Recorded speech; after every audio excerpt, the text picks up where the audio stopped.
They say the best wake-up call is breakfast in bed, but I've always preferred the digital equivalent. A perfectly timed screenshot dropped into the Willowbrook Reserve Husbands WhatsApp group. That's how Tuesday, September 16th started for me. And for Trent. And for Heather. And for pretty much every man with a functioning smartphone in a 2-mile radius. Apparently, finding out your husband's late nights at the office were actually early mornings in the neighbor's guest room isn't what they mean by community engagement. More like community disengagement, if you catch my drift. My name is Meline Monroe. I'm 39, and up until yesterday, I was the proud, albeit slightly bored, marketing manager at a thriving Atlanta tech firm and a founding member of what I now affectionately call the Willowbrook Wives Blind Spot Club. My husband, Trent, 42, was the self-proclaimed king of helium at every neighborhood BBQ, mostly because he loved the sound of his own voice, and probably because he was full of hot air. Turns out he wasn't just filling up balloons. He was also, shall we say, inflating the ego of our neighbor, Heather Dawson, 38. Heather, bless her heart, was our resident lifestyle influencer, which mostly meant she posted pictures of kale smoothies and her perfectly manicured lawn, while subtly judging everyone else's life choices, and apparently her husband's security cameras. See, Trent, in his infinite wisdom, had decided that helping Heather troubleshoot her smart home security system was a top priority. More of a priority, it seemed, than, say, remembering our 15th wedding anniversary, or the fact that our own security system hadn't been updated since the Obama administration. I found this out, not through a tearful confession or a suspicious dry cleaning bill, but through a series of text messages on Trent's phone. A phone he, for some inexplicable reason, left unlocked on the kitchen counter while he was working late. Code for probably at Heather's. The texts weren't just suggestive. They were a full-blown screenplay of a suburban rom-com, complete with emojis that would make a sailor blush, and timestamps that perfectly coincided with Heather's daily yoga sessions and Trent's client dinners. My Google Calendar might have been meticulously organized, but Heather's agenda, apparently, had more entries than a Starbucks loyalty card. The absolute kicker? There was a text from Trent to Heather, sent just last week, discussing how he'd checked the camera angles at her place to make sure they were discreet. Discreet. My husband, the man who once wore mismatched socks to a black tie gala, was suddenly a covert operations specialist for infidelity. The irony was so thick you could spread it on a bagel. I stared at the screen, my morning coffee suddenly tasting like bitter regret and a hint of betrayal. My first thought wasn't tears. It was a perfectly crafted, passive-aggressive marketing campaign. Because if there's one thing a marketing manager knows, it's how to get attention and how to make a product go viral. Trent and Heather's little secret? That was about to become my viral sensation. The Willowbrook Reserve Husbands WhatsApp group was usually a cesspool of dad jokes, complaints about HOA fees, and heated debates over the optimal pH level for pool water. It was a sacred space for suburban masculinity, where men could discuss their lawn care woes and pretend they understood the Super Bowl draft. It was also, I realized, the perfect digital town square for a public shaming. A modern-day stocks, but with more emojis and less actual rotten fruit. So I did what any self-respecting, recently enlightened wife would do. I didn't scream. I didn't cry. I didn't even throw a vase, though the thought did cross my mind briefly about that hideous one Trent's mother gave us. No, I meticulously curated a collection of screenshots, the most damning ones, the ones that left absolutely no room for plausible deniability.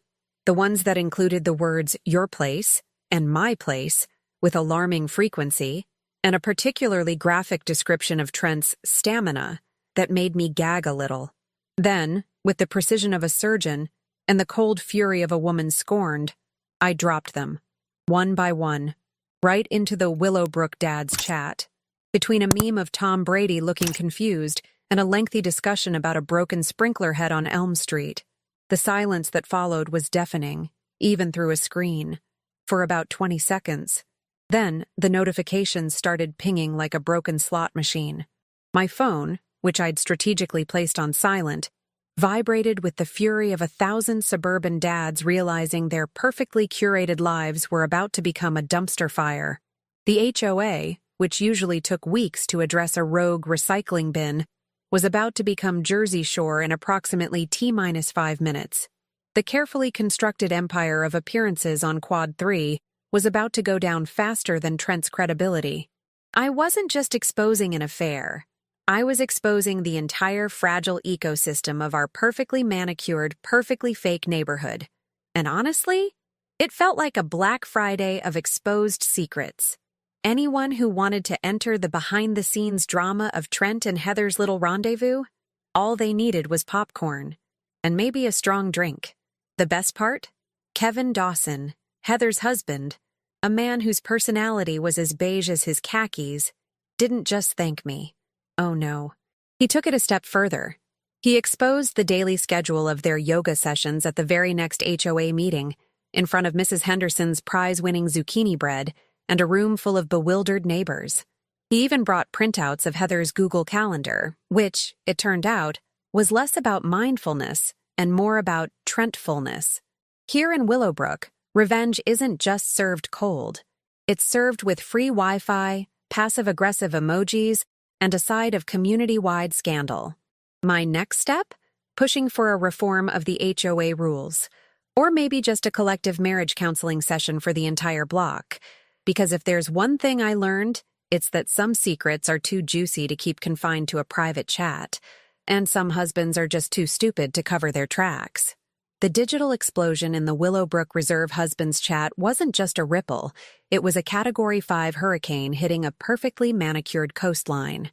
My phone, which had been a quiet companion, transformed into a buzzing hive of suburban panic. The initial silence, a mere breath-holding pause, shattered into a cacophony of confused emojis, frantic private messages, and the inevitable, "What the actual F, Trent?" that echoed through the group.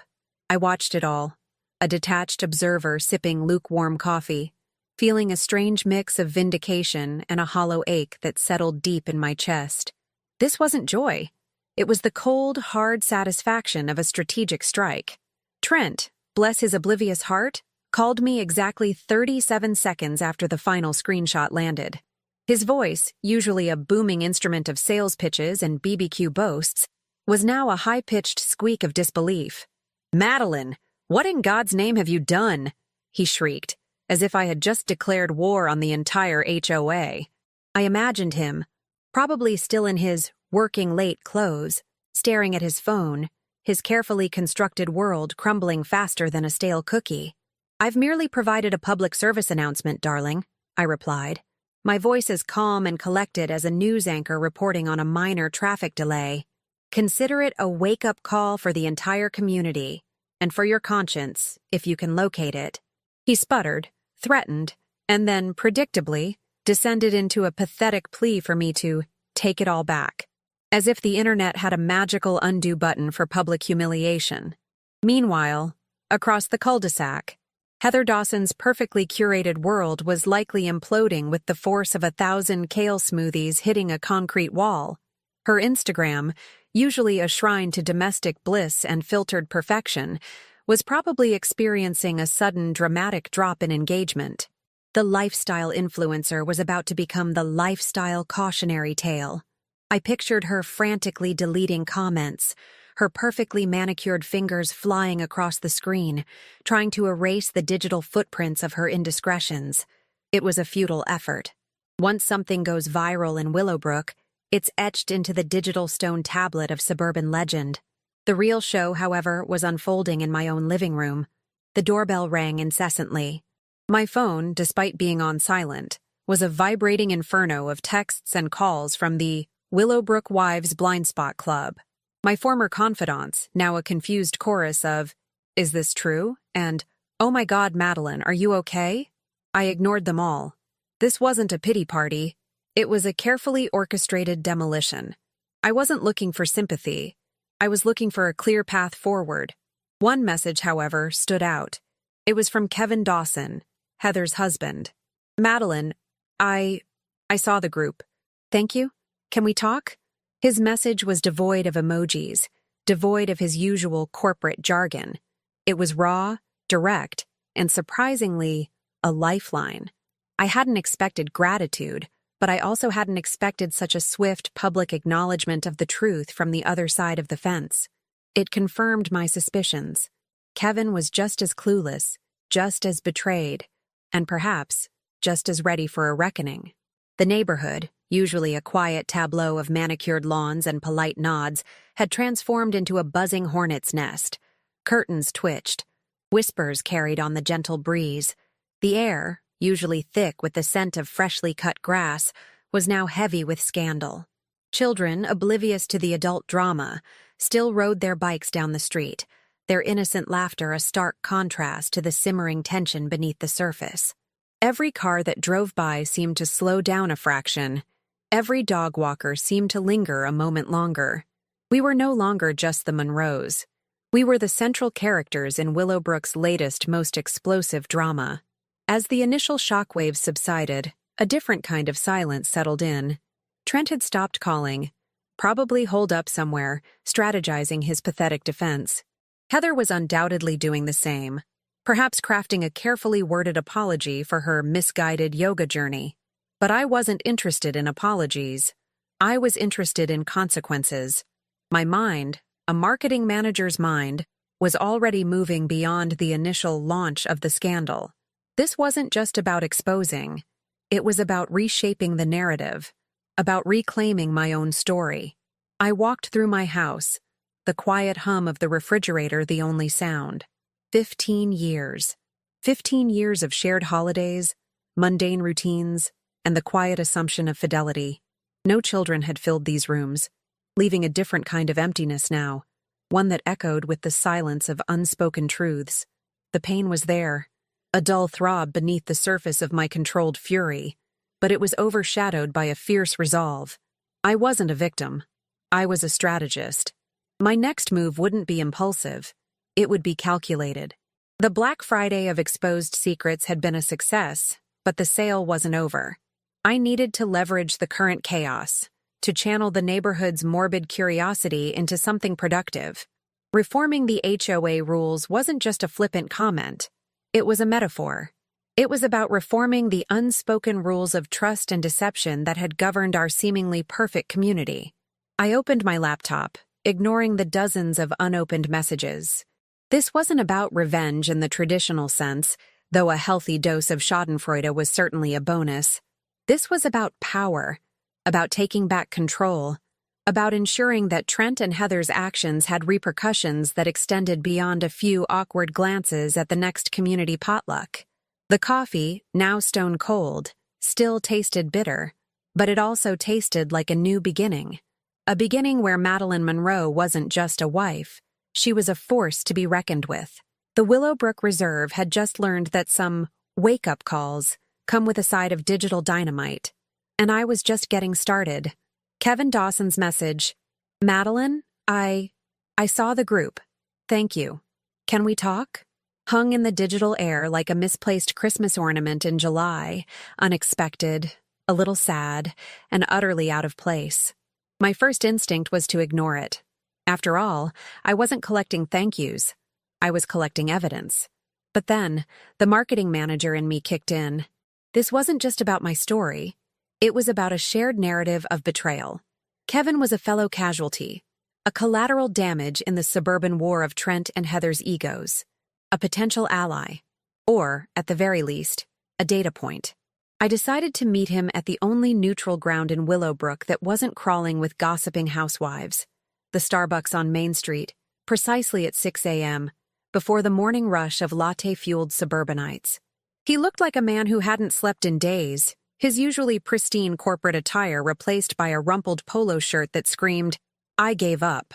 He ordered a black coffee, no frills, no sugar, a man stripped of his illusions. "Meline," he started, his voice a low rumble. "I'm so sorry. For everything. I had no idea." I just nodded, taking a slow sip of my iced caramel macchiato. Sympathy was a luxury I couldn't afford right now. "Neither did I, Kevin," I replied. "Which makes us both members of the Clueless Club, I suppose." He then dropped a bombshell that made my macchiato taste like battery acid. "Heather. She's been draining our joint accounts for months. I just found out yesterday after your post. She even took out a second mortgage on our house, without my knowledge. My jaw nearly hit the Formica table. A second mortgage? That was next-level audacity. A second mortgage, Kevin? On a house you co-own?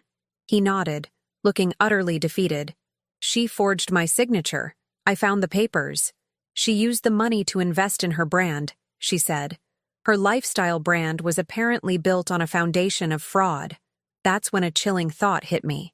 If Heather, the lifestyle influencer, was capable of such financial maneuvering, what about Trent, the sales director who could sell ice to an Eskimo?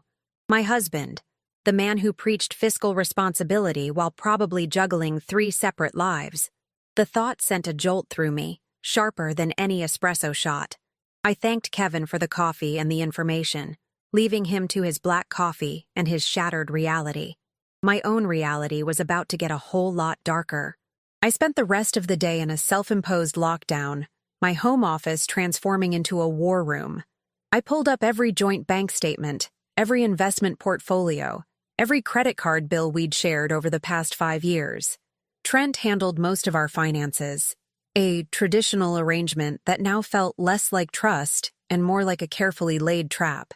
I scrolled through spreadsheets, my eyes scanning for anomalies, for anything that screamed red flag.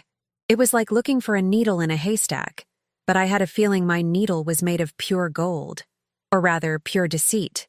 And then, there it was. Not a second mortgage, but something equally insidious. A series of large, unexplained transfers to an offshore account, small enough not to trigger immediate red flags, but adding up to a substantial sum. And a property deed for a small condo in Scottsdale, Arizona, purchased under a shell company, with Trent listed as the sole beneficiary.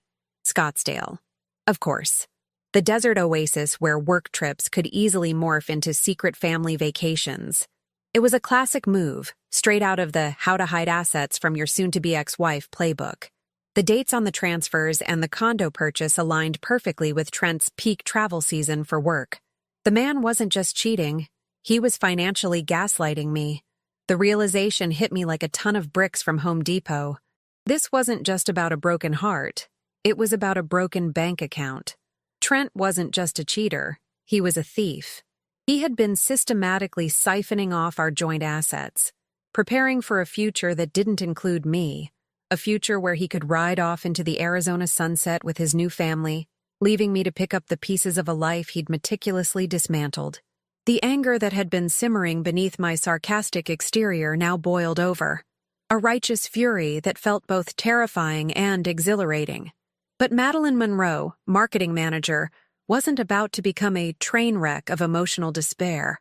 Oh no, this was a challenge, a campaign. Trent had underestimated me, assuming I was too naive, too trusting, too busy planning our next Thanksgiving dinner to notice his elaborate shell game. He thought I was just a pretty face, a soccer mom without the soccer kids, easily dismissed. Big mistake. Huge. I started building my case, meticulously documenting every transaction, every date, every suspicious detail. I researched divorce laws in our state, specifically focusing on asset division and financial fraud.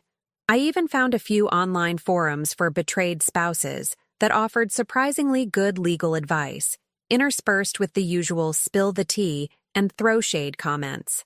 This wasn't just about getting even. It was about getting what was legally mine, and then some. This was about making sure Trent's new life in Scottsdale came with a hefty price tag, payable directly from his offshore accounts. The thought of Trent's face when he realized his carefully constructed financial fortress was about to be obliterated brought a grim smile to my lips. He had thought he was so clever, so strategic, but he was dealing with someone who spent her days dissecting market trends, predicting consumer behavior, and crafting campaigns designed to penetrate even the most stubborn defenses. He was a sales director. I was a marketing manager. I knew how to tell a story, how to build anticipation, and most importantly, how to deliver a devastating punchline. I spent hours poring over documents, my mind racing, connecting the dots. The pieces of Trent's elaborate deception were falling into place, forming a picture far uglier than mere infidelity. This was grand theft, marital style. and I was about to expose him not just to the Willowbrook Reserve, but to the legal system, to his company, and to anyone who would listen. My plan was taking shape, a multi-pronged assault designed to dismantle his life with the same precision he had used to dismantle mine. He thought he was playing chess. I was about to unleash a nuclear strike. And the best part? He wouldn't see it coming until it was too late. He had started a war, but he had no idea he was fighting a strategist. You know that feeling when you've meticulously planned a surprise party, but instead of balloons and cake, you're serving up a steaming platter of public humiliation and financial ruin? Yeah, that was my Tuesday. After days of living like a forensic accountant with a vendetta, my war room had yielded enough damning evidence to sink a small fleet of yachts, let alone Trent's carefully constructed facade. The offshore accounts, the Scottsdale condo, the forged documents.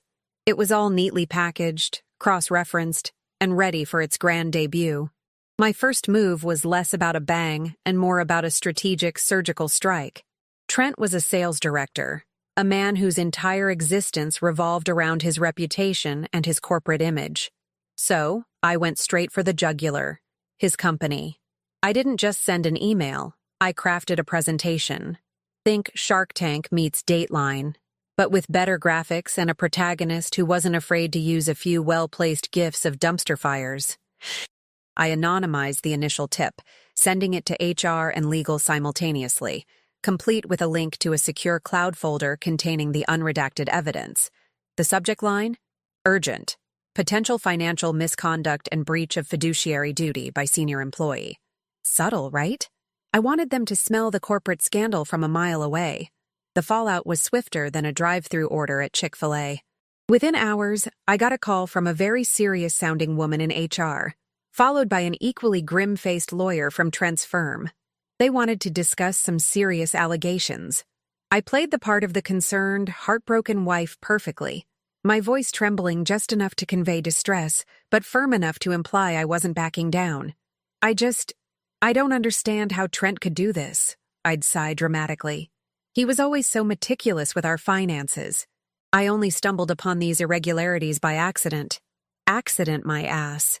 It was more like a meticulously executed search and destroy mission. The real fun began when Trent got home that evening. He walked in, whistling some generic pop tune, oblivious, probably dreaming of his Scottsdale condo and Heather's latest brand partnership. I was sitting at the kitchen island, a glass of Chardonnay in hand, looking serene. "Rough day at the office, honey?"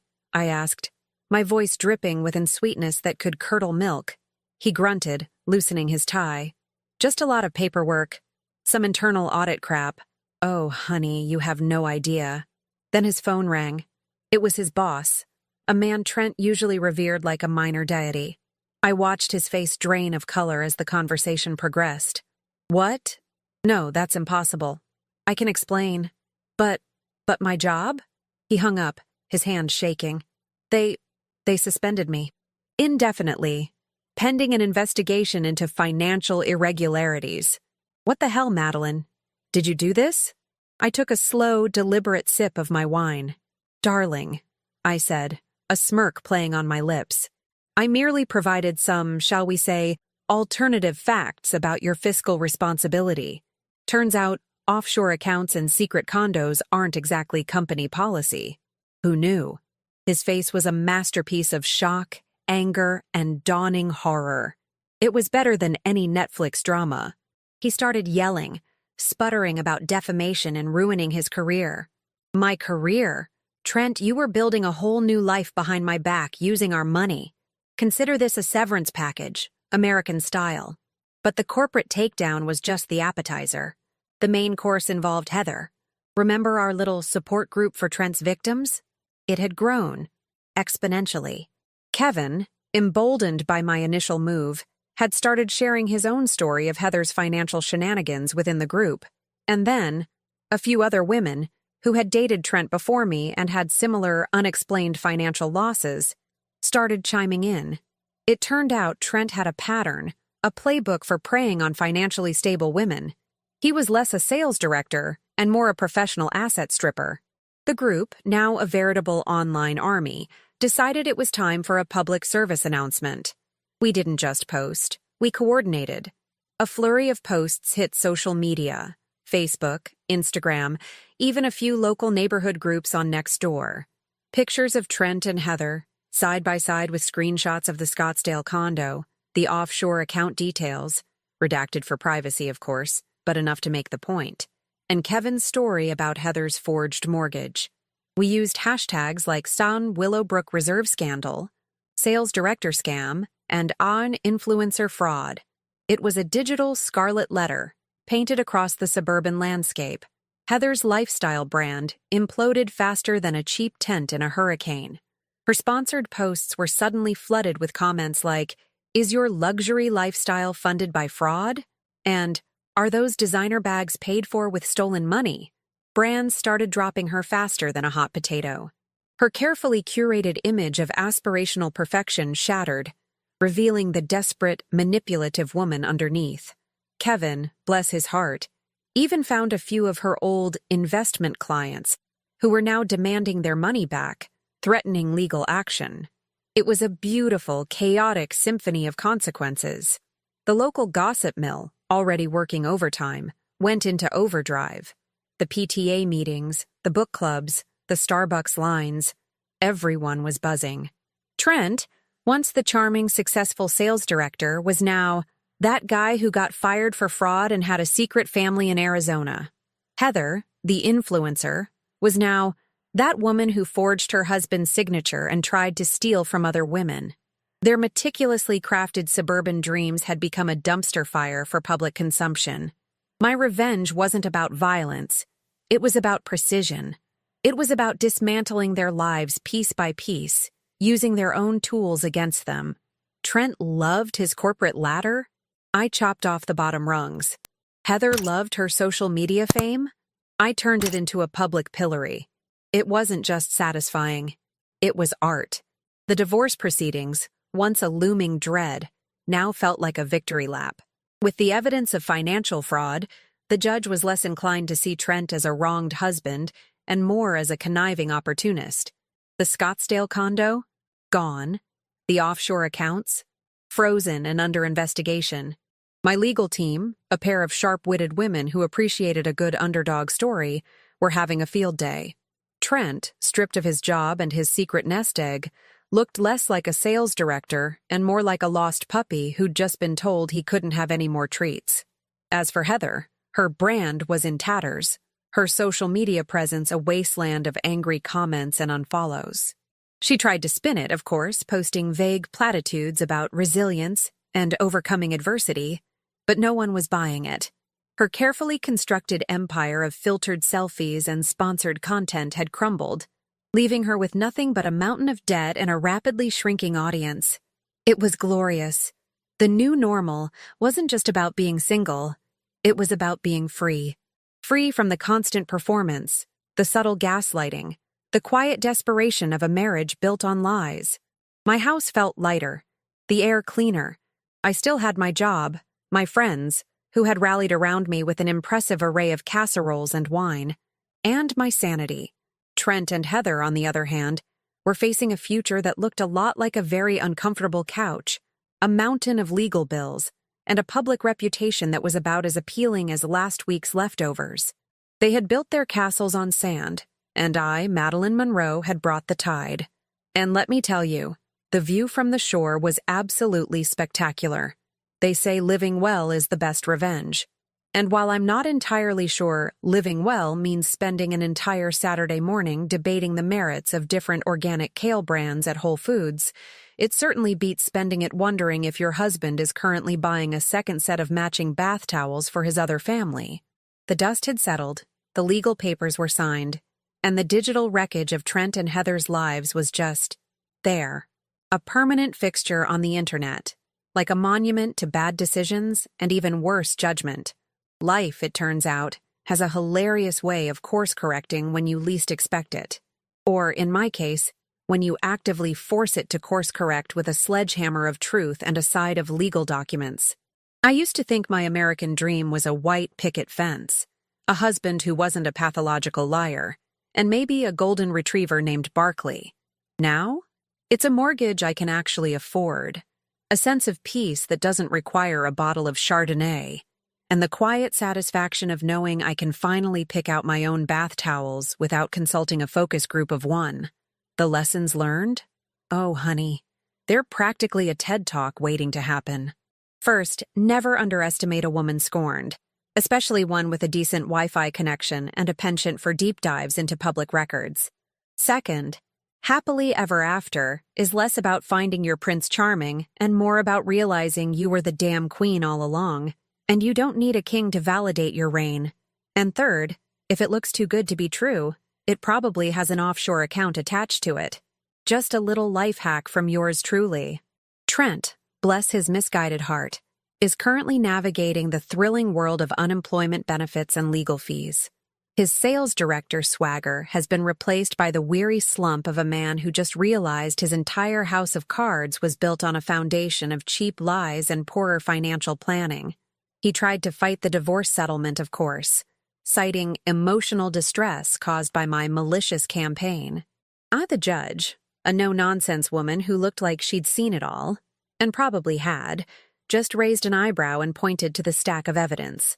"Mr. Monroe," she'd said, "it seems your distress is largely self-inflicted." Ouch. That one probably stung more than any of my sarcastic remarks. He's living with his sister in a condo in Florida now, probably still trying to convince someone, anyone, that he's a victim. Good luck with that, pal. The internet remembers. And Heather? Oh, Heather. Her influencer empire imploded with the grace of a toddler's sandcastle against a tsunami. Her last post was a tearful, heavily filtered video about toxic negativity and finding her authentic self away from the haters. It got about 100 views and 500 comments, mostly from people asking if she'd paid for her new apartment with forged checks. Brands dropped her like a hot potato, and her lifestyle is now more struggle bus than private jet. Kevin, on the other hand, managed to get a significant portion of his money back after the legal mess, and he's actually thriving. He even sent me a thank you note, which was sweet, if a little formal. He's proof that sometimes the good guys do get a win. My own life? It's quieter. And in that quiet, I found a surprising amount of joy. I've reconnected with old friends, started a book club that actually reads books, and even took up pottery, which is surprisingly therapeutic when you imagine each lump of clay is Trent's smug face. I'm dating casually, mostly because the thought of another serious relationship feels like signing up for another marathon when I just finished a sprint. But I'm doing it on my terms, with my rules, and with a significantly improved BS detector. The irony of it all is that in losing everything I thought I wanted, I gained everything I actually needed. I learned to trust my gut, to stand up for myself, and to find humor in the darkest corners of human absurdity. My story isn't about being a victim. It's about being a survivor who decided to turn her trauma into a stand-up routine. It's about realizing that sometimes the biggest plot twist in your life isn't about someone else's betrayal, but about your own incredible resilience.